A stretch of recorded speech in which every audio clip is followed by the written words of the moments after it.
Bertemu kembali dengan saya Polmer Nadabdab. Pada saat ini saya akan lanjutkan materi matematika peminatan kelas 10, yaitu tentang logaritma. Nah, materi yang mau kita bahas untuk hari ini itu adalah apa itu pengertian logaritma, kemudian sifat-sifat logaritma. Jadi kita fokus untuk ini untuk saat ini, karena nanti sifat-sifat logaritma dan pengertian logaritma kita akan gunakan untuk menyelesaikan persamaan logaritma, pertidaksamaan logaritma, ya. Jadi kita mulai dari dasarnya. Baik, kita mulai dari yang pertama. Bagaimana dia pengertian atau definisi logaritma? Nah, di sini sudah saya tuliskan bahwa definisi logaritma itu merupakan, ya. Jadi fungsi logaritma itu merupakan inverse dari fungsi eksponen. Nah, seperti apa maksudnya? Coba di sini saya ingatkan kembali bahwa fungsi eksponen itu kan berbentuk y sama dengan a pangkat x. Ini fungsi eksponen. Tentu kita harus ingat bahwa a, ya, itu harus lebih besar dari 0. Kemudian di sini a tidak boleh sama dengan 1. Yang ini, ya. Nah, jadi tadi kan dikatakan bahwa logaritma itu merupakan inverse. Nah, apa maksudnya inverse? Jadi gini dia maksudnya. Kalau y sama dengan a pangkat x, maka x sama dengan, ya, yang ini, x sama dengan a logaritma y. Nah, inilah yang disebut dengan fungsi logaritma tersebut. Ya. Nih saya tuliskan, ya. Inilah fungsi logaritmanya. Tentu di sini ada syaratnya bahwa, ya, bahwa a yang ini nih itu haruslah lebih besar dari 0, kemudian a tidak boleh sama dengan 1, dan satu lagi yang ini y itu haruslah lebih besar dari 0. Nah, nanti supaya cepat menggunakan merubah dari fungsi eksponen ke logaritma, coba misalnya saya buat contoh begini. Kalau misalnya ini ada suatu fungsi eksponen 2 pangkat x sama dengan 3. Kalau ini kita buat ke dalam eksponen, berarti ini x sama dengan, nah, di bawah x itu 2, ya. Berarti ini jadinya 2 logaritma 3. Oke, satu lagi supaya lebih paham. 3 pangkat x sama dengan 7. Oke, kalau begitu apa? X sama dengan, nah, di bawah X adalah 3, ya. Berarti 3 logaritma 7. Oke, baik. Kalian saya yakin sudah lebih paham. Nah, dari fungsi logaritma ini, ya, dari fungsi logaritma ini kita bisa buat contoh perhitungan, ya. Contoh perhitungan dengan memanfaatkan pengertian tadi bahwa logaritma itu merupakan inverse dari fungsi eksponen. Contohnya misalnya begini. Berapakah nilai dari 2 logaritma 16? Nah, tentu ini bisa kita hitung dengan menggunakan pengertian tadi, yaitu logaritma adalah merupakan inverse dari fungsi eksponen. Nah, langkah pertama, coba ini saya misalkan 2 logaritma 16 itu adalah x. Oke. Kalau begitu, ini, ya, ini kita kembalikan ke eksponen. Jadi yang ini, ya. Kalau kita mengembalikan ke eksponen, Kalau tadi kan dari eksponen 2 pangkat X sama dengan 3. Berarti X sama dengan, di bawah X-nya adalah 2 logaritma 3. Tentu ini kan bisa kita balik ya. Kalau nanti dia dari logaritma ya, misalnya ini 2 logaritma 3 yang ini, berarti bisa kita buat ke fungsi eksponen seperti ini, yaitu 2 pangkat X ini sama dengan 3. Maka dengan cara yang sama, yang ini 2 ya, 2 pangkat X sama dengan nih 16. Begitu kan? Nah, kalau begitu, kalau ini kita lanjutkan, 2 pangkat X sama dengan 16 itu adalah 2 pangkat 4.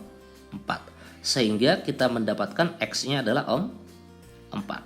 Nah, berarti nilai dari 2 logaritma 16 yang ini tadi, 2 logaritma 16 tadi adalah X, dan X-nya sudah kita cari, yaitu nilainya 4. Nah, begitu dia. Oke, saya yakin bisa memahami ya. Baik, untuk selanjutnya kita akan mempelajari sifat-sifat logaritma. Nah, ini sifat-sifat logaritma. Di sini sudah saya tuliskan ada 10 soal, bukan 10 soal ya, 10 sifat-sifat logaritma maksudnya. Yang pertama, A logaritma B kali C itu sama dengan A log B tambah A log C. Ya. Nah, yang pertama ini coba saya buktikan kira-kira dari mana dia. Kok bisa bahwa A log B kali C sama dengan A log B tambah A log C. Nah, kita untuk membuktikan ini, kita hanya menggunakan definisi yang tadi. Ya, definisi yang tadi. Nah, langkah pertama seperti ini. Kalau saya buat bahwa A pangkat X ini ya, ini eksponen kan, A pangkat X sama dengan B, begitu kan? Nah, kemudian saya buat lagi di sini A pangkat Y, saya misalkan di sini sama dengan nih C. Nah, kalau begitu, dengan menggunakan definisi yang tadi, kalau A pangkat X sama dengan B, berarti X sama dengan apa? A logaritma B. Begitu kan? Dengan cara yang sama, Y sama dengan A logaritma C. Begitu? Nah, coba kalau yang ini saya kalikan. Ya, ini saya kalikan. A pangkat X kali A pangkat Y. Tentu sama dengan A pangkat X hasilnya adalah B, sedangkan A pangkat Y hasilnya adalah C. Nah, kalau dia dalam logaritma, bilangan pokok sama perkalian pangkatnya kan dijumlah ya. Berarti itu sama saja dengan A pangkat X tambah Y sama dengan apa? B kali C. Nah, oke. Dengan menggunakan pengertian tadi, bahwa yang ini pangkatnya X tambah Y, tentu sama dengan di bawah X tambah Y itu kan A ya. Berarti A logaritma B kali C. Kita tahu tadi bahwa X itu sama dengan apa? A log B. Berarti kita ganti ke sini. A logaritma B tambah Y. Ini A log C. Berarti A logaritma C sama dengan A logaritma B kali C. Jadi sifat yang pertama tentu terbukti. A logaritma B kali C sama dengan A log B tambah A log C. Untuk membuktikan yang kedua dan selanjutnya, ya sama caranya. Kita hanya memanfaatkan pengertian tadi, yaitu bahwa logaritma itu adalah inverse dari fungsi eksponen. Silakan nanti untuk yang kedua dan selanjutnya yang sampai yang 10 coba pelan-pelan dibuktikan ya. Nah, oke, yang kedua ini langsung saya bacakan saja ya. Yang kedua bahwa A, ini yang sifat yang kedua, A logaritma B per C ini sama dengan A logaritma B kurang A logaritma C. Jadi pembagian itu kurang. Kemudian yang ketiga, A logaritma B pangkat N nih itu sama dengan N. Jadi pangkat yang ini dipindahkan jadinya ke depan sini. Makanya N kali A logaritma B. Nah, yang keempat itu tambahan dari yang ketiga. Yang ini dipangkatkan, ini juga dipangkatkan. Maka pangkat ini M per N. Ini jadinya M pakai depan bagi pangkat di belakang kali A logaritma B. Nah, sifat yang kelima. Ya, sifat yang kelima. Yang kelima itu A logaritma B kali B logaritma C sama dengan A logaritma C. Nah, untuk yang kelima ini misalkan kalau saya buat contohnya kira-kira seperti ini ya. Kira-kira seperti ini. Misalnya begini. 2 logaritma 3 kali 3 logaritma 7. Nah, ini sama. Maka hasilnya ini adalah 2 logaritma 7. Nah, kira-kira seperti itu untuk yang kelima. Oke, yang keenam ya. A logaritma B sama dengan logaritma B per logaritma A. Nah, di sini kita tambahkan bilangan pokoknya ini C, ini C. Nanti terserah mau kita buat bilangan pokoknya berapa sesuai dengan permintaan soal nantinya. Contohnya ini seperti ini. Misalnya misalnya gini ya. 7 logaritma 5. Berarti ini bisa kita buat menjadi logaritma 5 dibagikan dengan logaritma 7. Jika tidak kita isi di sini bilangan pokoknya ini, dengan sendirinya bilangan pokoknya di dalam logaritma itu adalah 10. Tetapi ini bisa kita isi, ya, ini bisa kita isi. Misalnya di sini saya buat X, di sini saya buat X. Jadi, tapi pemilihan X-nya ini harus sama, kan begitu ya? Jadi nanti pemilihan X-nya itu berapa tergantung kepada soal nantinya. Oke, nah itu nomor 6. Nomor 7, A logaritma B sama dengan 1 per. Nah ini hanya dibalik saja. B logaritma A. Nah, nomor 8. A pangkat A logaritma B hasilnya B. Maksudnya itu kira-kira begini. Kalau saya buat contohnya 3 pangkat 3 logaritma. Ini 3 pangkat 3 ya, logaritma 6. Jadi hasilnya ini adalah 6. Nah, kira-kira seperti itu maksudnya. Nomor 9. A logaritma A ini hasilnya 1. Oke, ini jelas ya. Nah, nomor 10, A logaritma 1 hasilnya 0. Ini maksudnya begini. Misalnya 5 logaritma 1. Ini hasilnya 0. 7 logaritma 1. Hasilnya 0. Nah, oke, ini pelan-pelan kita pahami ya. Pelan-pelan kita pahami sifat-sifat logaritmanya.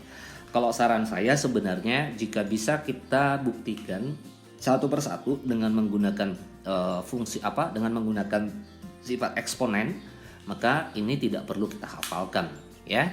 Makanya tadi saya sarankan coba pelan-pelan dibuktikan mulai dari nomor 2 sampai nomor 10. Nanti kalau ada pertanyaan pembuktiannya silakan tuliskan di kolom komentar ya.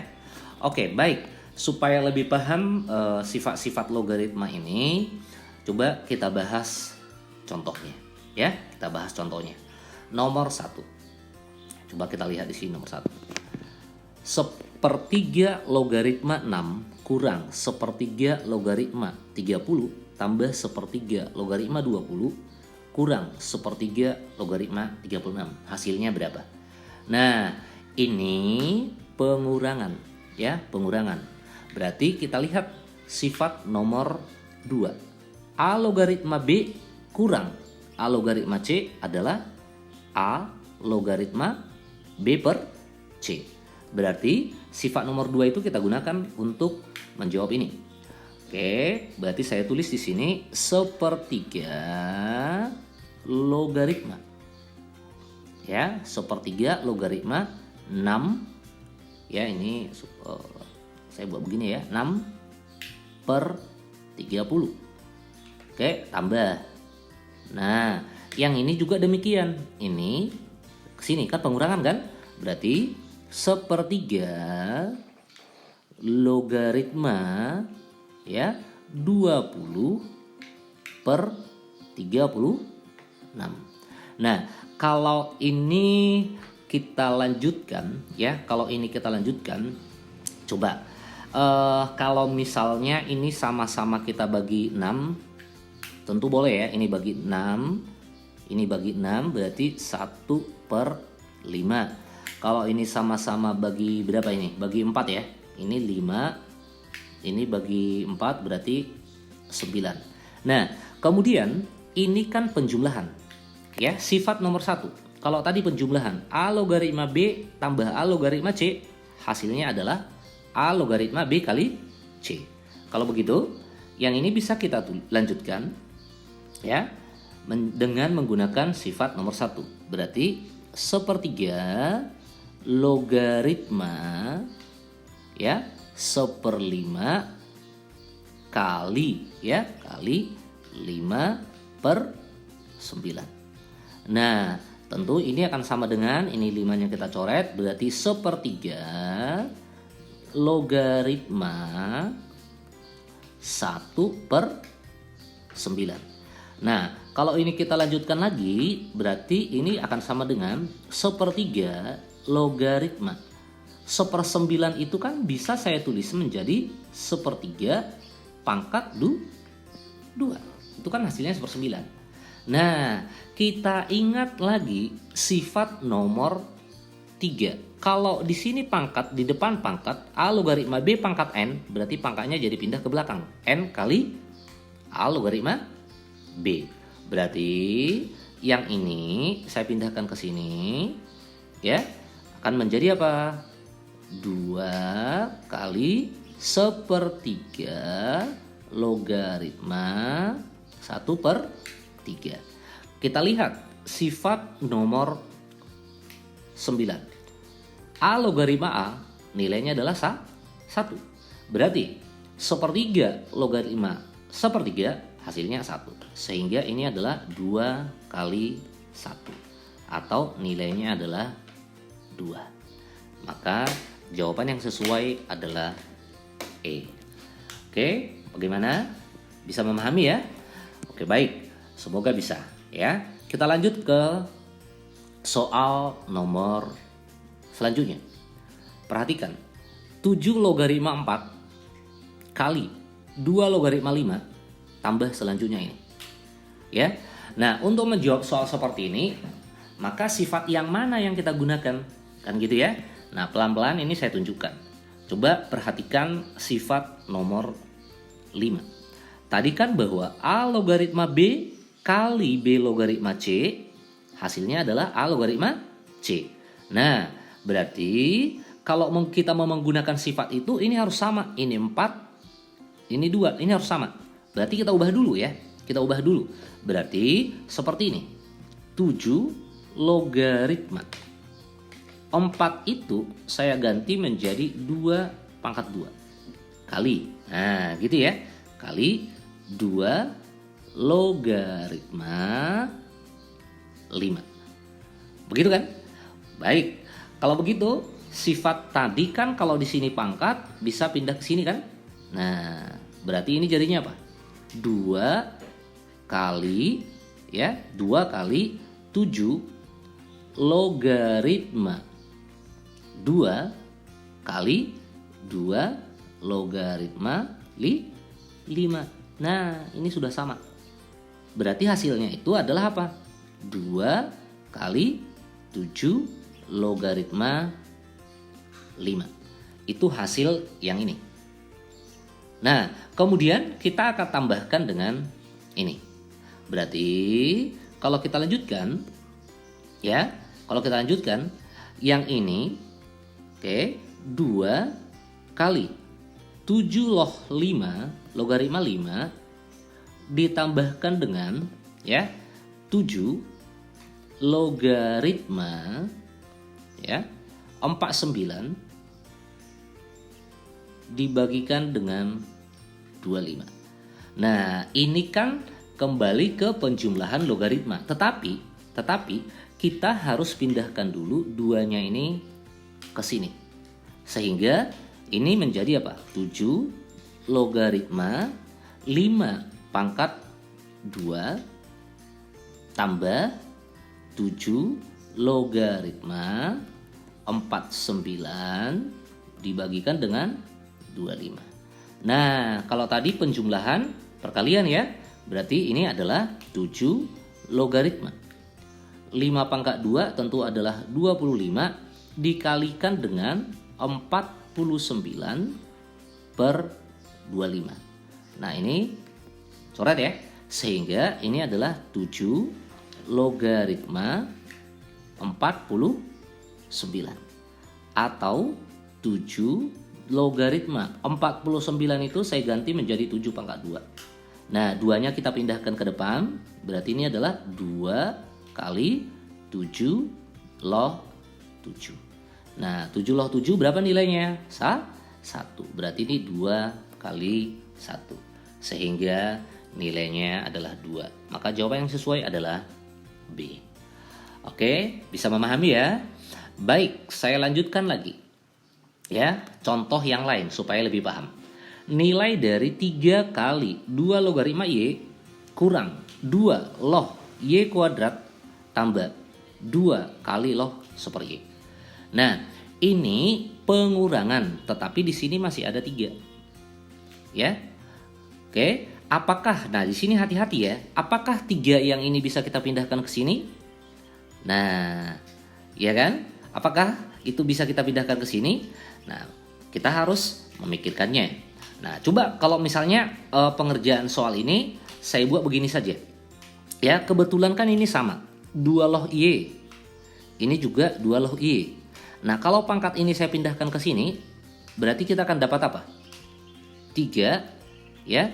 3 kali 2 logaritma Y kurang, nah pindahkan duanya, 2 kali 2 logaritma Y.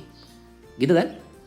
Nah, kemudian kalau misalnya yang hasilnya ini dulu kita cari, yang ini kan sudah sama, ini sama. Berarti 3 kurang 2. Tentu hasilnya adalah 1 kali 2 loh Y atau 2 logaritma Y. Saya perbaiki ya, 2 logaritma Y. Nah, kemudian hasil dari sini kita jumlahkan ke sini. Ya, berarti kalau kita lanjutkan, ya, kalau kita lanjutkan 2 logaritma Y tambah 2 logaritma 1 per Y. Ingat penjumlahan perkalian ya. Berarti 2 logaritma Y kali 1 Y. Begitu kan? Sehingga ini adalah 2 logaritma 1 karena Y kali 1 Y. Ya. Berarti 2 logaritma 1. Berapa itu? Sifat nomor berapa tadi? Ini ya. Sebentar. Sifat nomor 10. A logaritma 1 hasilnya 0. Berarti ya, yang ini, maaf, 2 logaritma 1 berarti hasilnya adalah 0.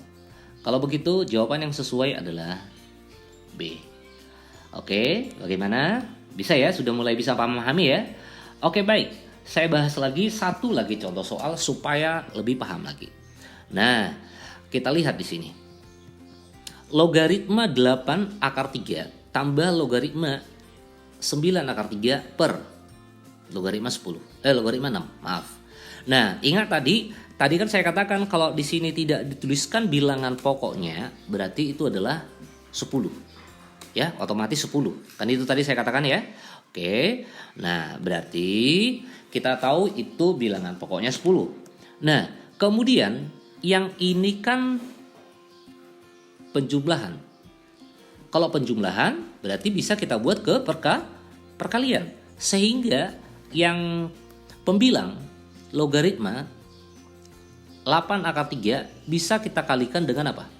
9 akar 3. Begitu kan? Nah, kalau ini saya lanjutkan, ya. Kalau ini saya lanjutkan, berarti ini kita kali ya. Kita kalikan 8 kali 9 72 ya. Berarti logaritma 72 akar 3 kali akar 3 adalah 3. Ya, berarti 72 kali 3. Hasilnya itu adalah 216.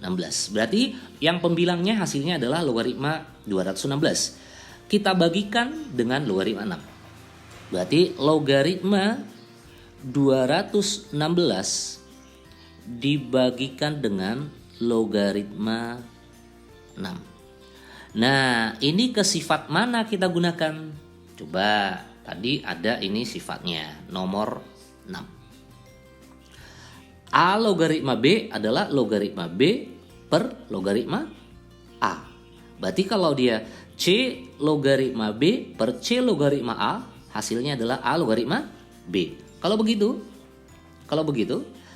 logaritma 216 dibagikan dengan logaritma 6 sama saja dengan 6 logaritma 216. Kita tahu bahwa 216 itu adalah 6 pangkat 3. Sifat logaritma kembali. Nah, pindahkan ke sini. Berarti 3 kali 6 logaritma 6. 6 logaritma 6 berapa? 1. Berarti 3 kali 1. Berarti hasilnya adalah 3. Maka jawabannya ini adalah C. Oke, baik. Untuk saat ini hanya ini materi dan contoh soal yang kita bahas. Semoga bisa memahami apa yang saya sampaikan dan semoga bermanfaat. Terima kasih.